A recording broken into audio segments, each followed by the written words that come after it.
오늘 마지막 시간으로 아리마대 요셉과 우리의 모습을 함께 말씀을 통해서 나누어 보도록 하겠습니다. 오늘 말씀의 주인공은 약간 생소해 보일 수 있습니다. 성경을 잘 아는 분들도 자세하게 알기 어렵고 그리고 잘 기억에 나지 않는 그러한 인물입니다. 그렇지만 이 아리마대 요셉은요, 마태, 마가, 누가, 요한, 복음 모두에 언급된 그런 사람입니다. 그런 의미로 보면 아마도 초대교회에서 굉장히 중요한 사람이었고, 그리고 특별히 예수님의 죽으심과 관련되어서는 매우 중요한 역할을 한 사람으로 성경은 소개하고 있습니다. 오늘 우리가 읽은 말씀을 보면은 이 요셉이 어떤 사람인가에 대한 설명이 있는데요. 먼저는 아리마대 지역의 부자다 그렇게 소개합니다. 그리고 예수님의 제자다 그렇게 소개를 하고 있습니다. 성경의 부자들이 언급될 때에는 대부분 다 부정적인 의미로 언급될 때가 많이 있습니다. 그런데 오늘 말씀에 보면은 이 예수님의 복음에 관심은 많지만 많은 부자들은 우리가 그 때문에 예수님으로부터 멀어지는 일들이 많은데, 오늘 이 아리마대 요셉을 통해서 부자도 훌륭한 예수님의 제자가 될 수 있다라고 하는 모델을 우리가 보게 됩니다. 그에게는 그가 가진 부가 예수님께 나아가는 데에 대해서 방해가 되지 않는다라고 하는 의미일 것입니다. 도리어 부를 통해서 하나님의 나라를 세우고 또 부를 통해서 예수님의 장사됨을 준비하는 이 요셉의 모습을 보게 됩니다. 똑같은 것을 가지고도 하나님과 멀어지는 사람이 있는가 하면 똑같은 것을 가지고도 하나님과 더 가까워지는 계기가 되는 사람이 분명히 있습니다. 마가복음에 보면은요, 이 아리마대 요셉의 다른 모습을 또 소개합니다.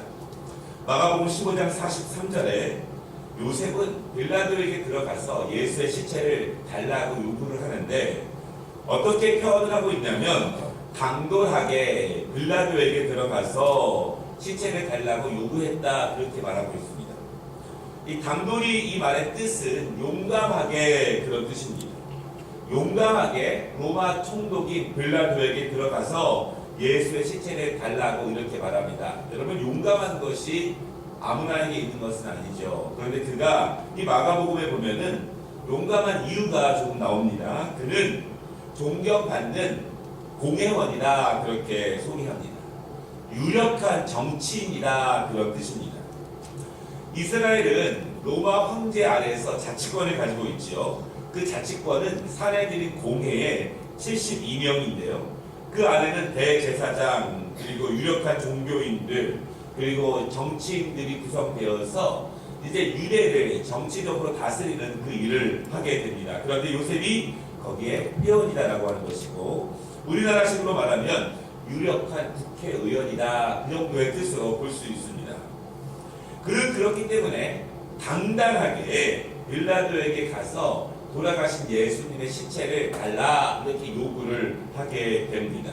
사실 어떤 제자들도 그리스도인들도 쉽게 할 수 없는 일을 오늘 이 아리마대 요셉이 했다라고 하는 것입니다.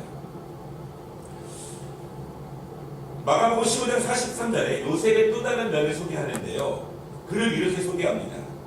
하나님의 나라를 기다리는 자라 그렇게 소개합니다. 오늘 저희가 함께 인사를 나눈 그런 내용인데요.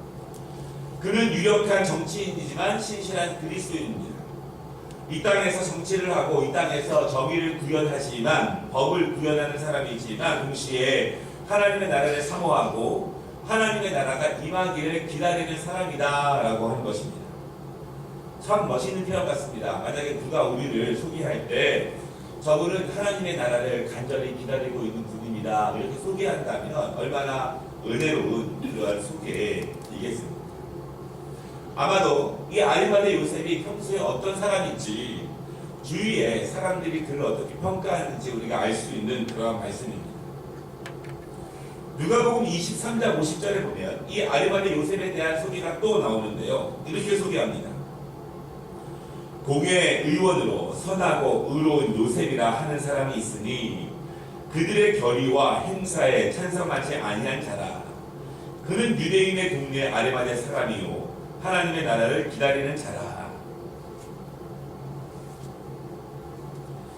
요셉은 선하고 의로운 사람이다 그렇게 표현됩니다. 그의 품성이 그렇고 그를 그렇게 사는 사람이다 그렇게 말합니다.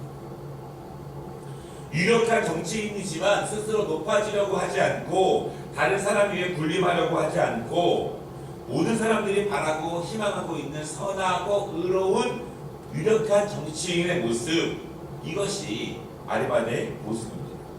그 또한 사내들인 공예가 예수의 제목을 적어서 빌라도에게 고발할 때 그 결의에 동의하지 않고 따르지 않은 사람이다 그렇게 소개를 합니다. 자신의 정치적인 행보에 지장이 있을 수 있습니다. 그의 정치적인 꿈을 포기할 수 있습니다. 그렇지만 71명이 동의한 예수를 고발하는 그 고발장에 아리마대 요셉은 동참하지 않습니다. 마지막으로 요한복음에 소개하는 이 요셉을 보겠는데요. 요한복음 19장 38절에 그를 소개합니다. 이렇게 말합니다. 아리마대 사람 요셉은 예수의 제자이나 유대인들이 두려워 그것을 숨기더니 2일 후에 빌라도에게 예수의 시체를 가져다가 구하매 빌라도가 허락하는지라 이에 가서 예수의 시체를 가져가니라 이렇게 말합니다. 요한복음은 조금 다른 의미로 이 사람을 소개하고 있는데 과거에 여러분 이 한글말이 번역되기 전에 과거의 성경은 이렇게 번역했습니다. 그는 유대인을 두려워하여 은휘하더니 은휘 저도 잘 몰라서 사전을 찾아보니까 숨기다 이렇게 돼 있는데 또 영어 성경은 좀 다릅니다. 비밀리에 이렇게도 써 있는 성경도 있습니다. 여러 가지를 종합해 보면 그는 선하고 의로운 품성 좋은 그리스도인으로서 평가를 받은 사람이다. 그리고 동시에 그는 신실한 예수의 제자이다. 그는 유력한 정치인이고 하나님의 나라를 간절히 기다리는 사람이다. 그는 부자이지만 그 부 때문에 도리어 하나님께 영광을 돌리는 수단으로 사용되었다. 그러나 어떤 이유인지 분명하지 않지만 그는 예수님의 제자라는 것을 대놓고 드러내지는 못했다라고 하는 것입니다. 아마도 그는 비밀리에 예수님을 만났고 예수님의 제자가 된 것 같습니다. 대중들에게 스스로가 예수님의 제자라고는 밝히지 않았지만 최소한 예수님과 12제자들과 가까운 사람은 이가 어떤 사람인지를 분명히 알고 있었습니다. 그러나 중요한 것은 대중적으로는 예수님의 제자라는 사실을 숨겼습니다. 그 이유에 대해서 여러 가지 해석들이 있는데 아마도 박해를 받을 것과 어려움을 당할 것과 그의 꿈을 포기해야 될 것들에 대한 두려움이 있을 수 있고요. 또한 유대인 지도자들의 시선과 오해 때문에 그 스스로를 밝히지 못했을 수도 있습니다. 여러분 그런데 그런 사람이 이 요셉 혼자는 아닙니다. 요한복음 3장에 보면은요 니고데모라고 하는 사람이 나오는데 그 사람도 동시에 사내들인 공의의 회원입니다. 그가 한밤중에 예수님을 찾아옵니다. 그리고 어떻게 거듭나야 되는지에 대해서 묻게 됩니다. 말씀으로는 거듭남에 대해서 충분히 알겠는데 실제로 어떻게 거듭나는 것인지 어떻게 하나님의 나라를 보게 되는 것인지 알지 못한다는 것입니다. 다른 사람들이 볼까봐 겁나서 밤늦게 예수님을 찾아왔지만 예수님을 진정으로 만난 이후에 부활 이후에 그는 예수님의 제자가 됩니다. 아마도 당시에 여러 가지 환경들 때문에 자신의 신분 때문에 그러한 사람들이 있는 것 같습니다. 그런데 오늘 우리가 함께 읽은 말씀을 다시 돌아가 보면은 그런데 결국 그는요 끝까지 자기의 신분을 숨기는 것이 아니라 오늘 말씀에서 자기의 신분을 드러냅니다. 이제는 내가 누구인가에 대해서 자기의 정체성을 분명하게 밝힙니다. 베드로는 예수님과 함께 고난을 당할까 염려하여서 3번이나 부인을 했습니다. 베드로가 그랬다면 다른 제자들의 마음과 그 행동은 아마 비슷할 것입니다. 왜냐하면 베드로밖에 등단도 하지 않습니다. 아마도 요셉 이 사람은 예수님의 비밀스러운 제자였으나 때로 두려움 때문에 숨기고 있는 제자였으나 그가 정확하게 자신의 정체성, 자신의 신분을 드러낸 것은 첫째로는 사내들인 공의의 결의에 함께 동의하지 않은 것이고 두 번째는 오늘 분명하게 자신의 신분을 드러내게 됩니다. 예수님을 죽이려고 했던 사람들, 예수님을 정죄했던 사람들, 그리고 빌라도 앞에서도 아무도 나서지 못하는 수많은 그리스도인들, 그리고 그렇게 죽어갔던 예수님의 모습, 그 모습을 바라보면서 마침내 빌라도 앞에서 이 아리마대 요셉은 자신의 신분을 정확하게 밝히고 드러내면서 동시에 예수님의 실체를 달라고 요구하게 됩니다. 무엇이 그를 이렇게 담대하게 했을까요?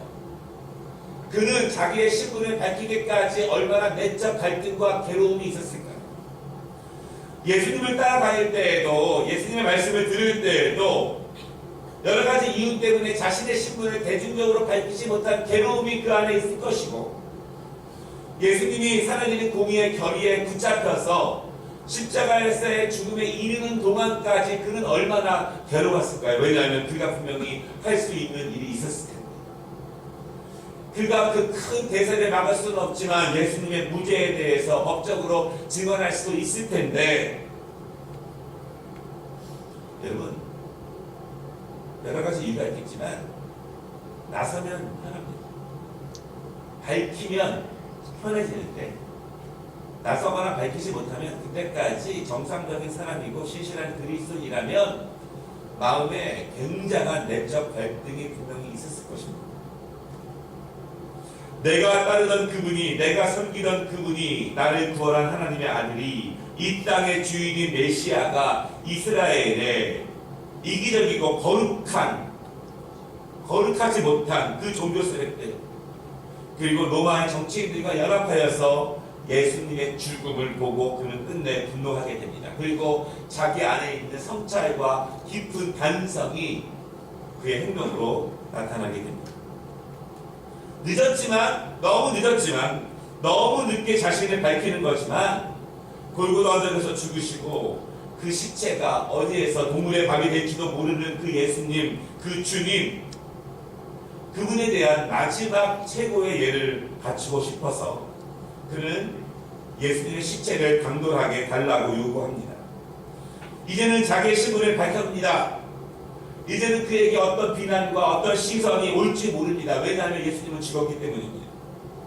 그럼에도 불구하고 자신의 신분을 마지막이라도 밝히는 이 아리마대 요셉의 모습을 마태, 마가, 누가, 요한복음은 동일하게 기록하고 있습니다. 마지막까지도 나서지 못하는 사람이 수도 없이 많았습니다.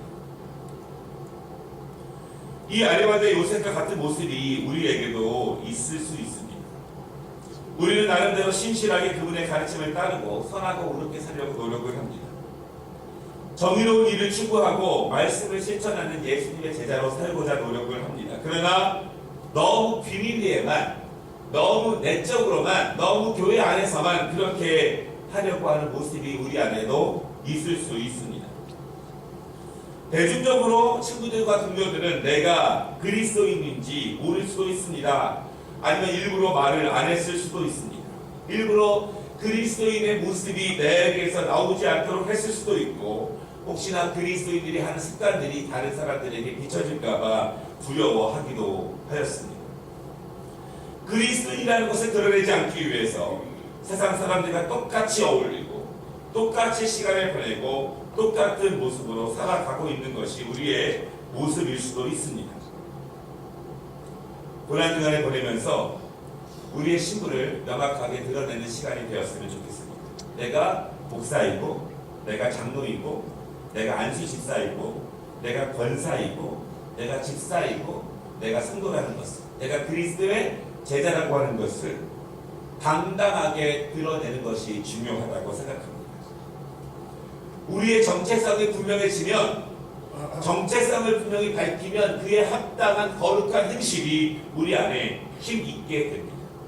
내가 밝힌 것 때문이라도 우리는 더욱더 거룩함과 선함을 추구할 수 있고, 내가 누구라는 것을 다른 사람이 안다고 하는 그 사실만으로 그것 때문에 우리는 죄에 대해서 더욱더 큰 저항력을 가지고 말씀의 순종으로 나아갈 수 있는 큰 동력이 분명하게 됩니다. 내가 예수님의 제자이며 내가 하나님의 나라를 간절히 기다리는 사람이라는 것을 분명히 밝히고 분명히 알리는 그러한 시간이 되었으면 좋겠습니다. 아리마대 요셉은 두려워서 비밀리에 예수님의 제자로 살았지만 그 마지막 순간에는 솔직한 고백으로 자기의 반성과 괴로움을 분명한 확신 가운데 자기를 드러내게 됩니다. 이제는 더 이상 자신을 숨기지 않습니다. 자신을 분명하게 드러냅니다. 혹시 우리 가운데서 여전히 자기가 어떤 사람인지에 대해서 드러내지 못했던 분들이 있다면 아직 늦지 않았습니다. 아리마대 요셉이 매일 마지막 시간에 그것을 드러낸 것처럼 오늘 이 시간 우리의 정체성, 내가 예수의 제자라고 하는 것을 우리가 분명히 드러내어 살 수 있다면 그것이 우리에게 자체적으로 은혜가 될 수 있으며 하나님께도 영광이 될 수 있고 또한 복음의 열매가 될 수 있을 것입니다. 바라기는 우리가 있는 그곳에서 우리를 통해서 오늘 하나님의 나라가 조금씩이라도 이루어지는 그 은혜가 임하기를 주님의 이름으로 축원합니다.